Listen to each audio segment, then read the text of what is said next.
Hi everyone, my name is Ashutosh Bhardwaj, and in today's video I'm going to share with you how to build UI element using CSS pseudo-elements. So let's start. These days we are moving away from boring one-to-one mapping of database fields to create an UI and moving more towards intuitive UI elements like borders, icon, badges, multi-step widget to display the information. In this video, we will be building such an piece of UI element which is a multi-step status indicator UI. It is elegant and intuitive in the sense that you get an immediate idea about the status in which we are in this multi-step process. It is fast because it is visual and we are not skimming through text. For this video, I am using Code Sandbox as a development environment. I will be providing the link to it in the description box so that you can check out the complete code for the final output. I want to make one disclaimer here. I assume that you have basic knowledge about JavaScript, HTML and CSS. I will be using React to build the dynamic component so that I can change its state from active to inactive and vice versa. Also, I will be using Emotion library to write CSS in JS because it is efficient and fun, and you can use the CSS as CSS or any variant of it. It doesn't matter. It's the principle or the approach that really matters. So let's start by creating a file named circle.js in which I'm going to create my first component and I will name it circle. For that, I will import style from Emotion library and then declare a constant circle and assigning it to style div, which is coming from our style component imported from Emotion library, and for now I'm going to just export it. Now I will head over to the app.js file and in there I'm going to import this component and use it inside our code.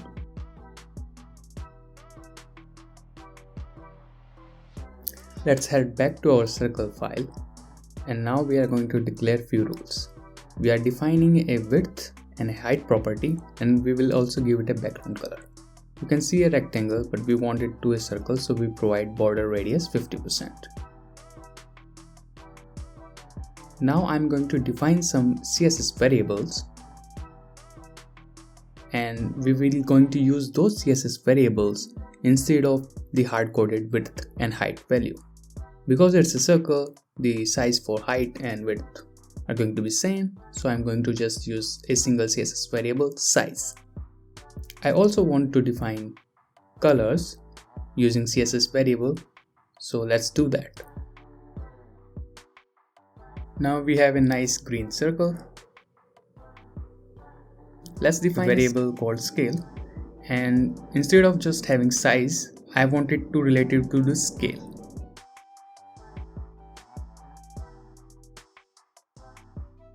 We will see its benefit in a moment. If you change the scale value, you will see that our circle enlarges, and if you decrease the value, the size of circle also decreases. Now with changing this value, we can scale our circle up and down. Let's move back to the app.js and add one prop to the circle component. I will be adding active as a prop whose value is a boolean.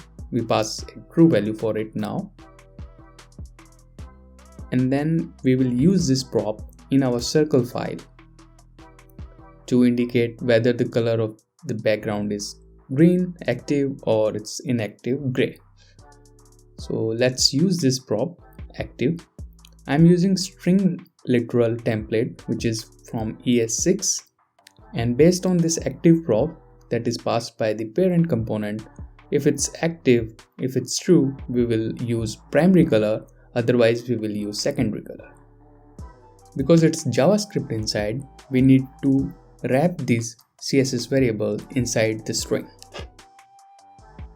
So our component is now receiving this prop, and based on that prop we will assign the background color. Let's create a couple of these circles and set the active prop to false. So you can see only the green one, which is the active one, is green and the rest are gray. So now that we are one step closer to this, next step would be making some distance between these circles. As in our example, we have some difference.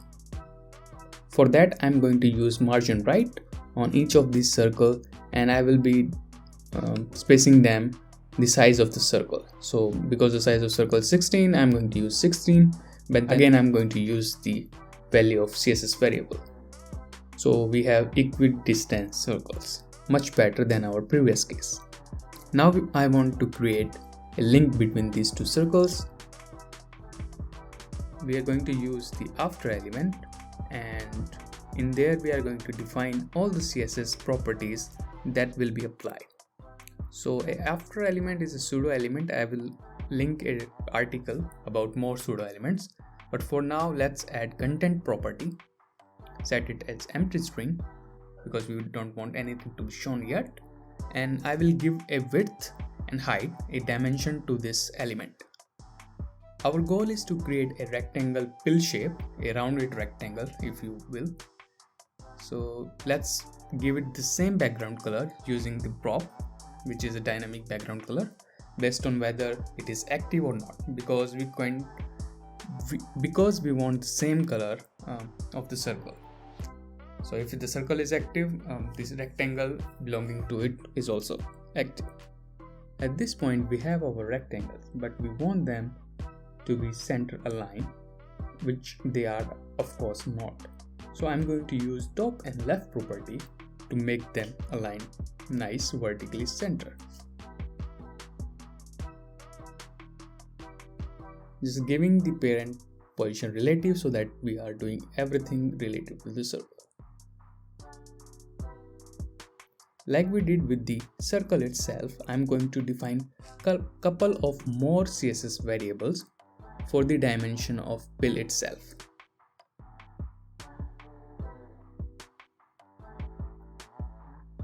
We define the width, we define the height of the pill, and we use it in place of the hard-coded value. Again, the reason is because we want it to be dynamic, and just because we change scale, everything should respect that scale and be aligned itself. Now it's time to do some math. I'm not very good at math, so I try my best to come up with a formula to align it vertically and horizontally to the center.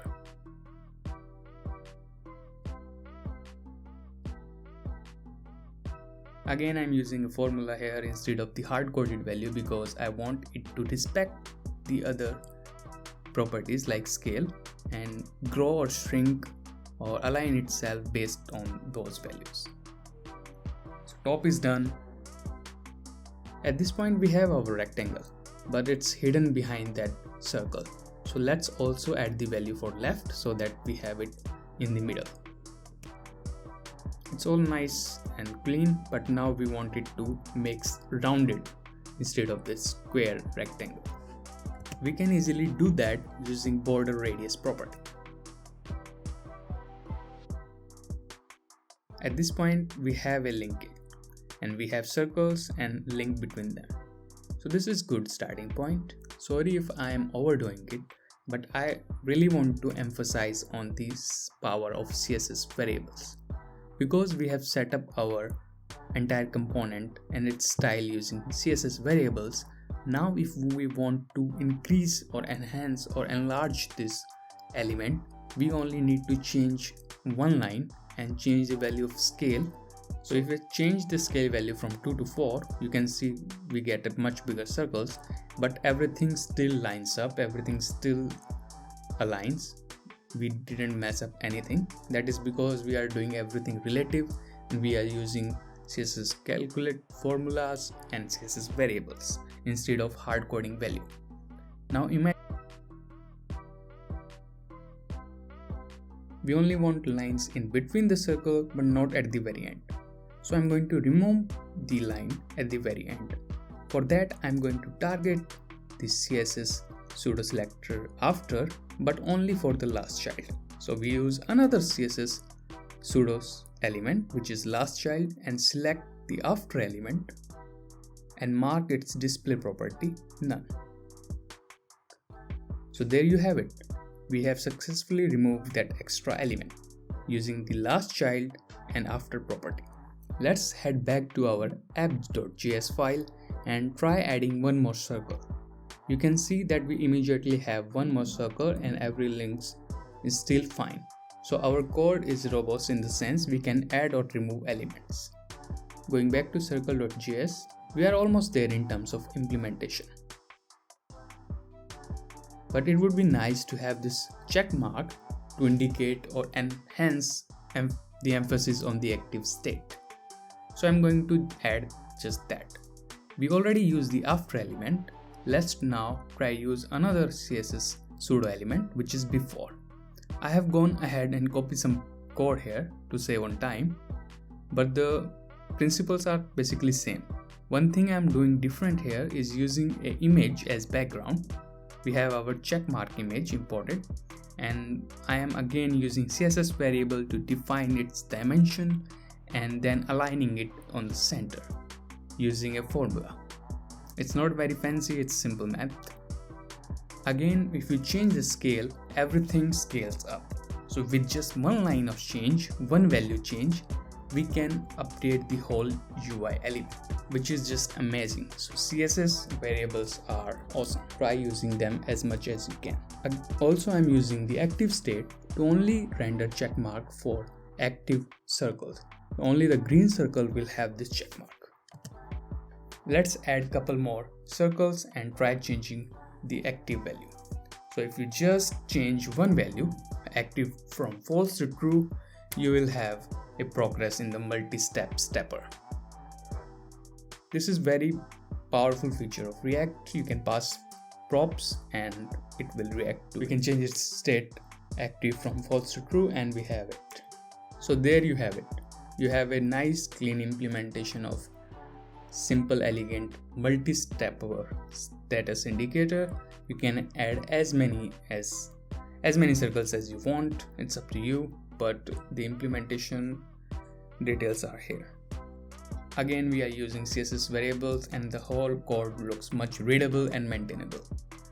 So I will emphasize you or recommend you to use CSS variables whenever you can, and try using pseudo elements instead of adding divs and span, which don't even add meaning sometimes. So you can easily create such UI using pseudo elements. They are really awesome. That is it for this video, guys. Thank you for watching. If you enjoyed the video, please give it a like and do share it with your friends. Please subscribe my channel to watch such videos. And if you have any question, please do comment. I will try my best to answer those. Ashutosh Bhardwaj signing off.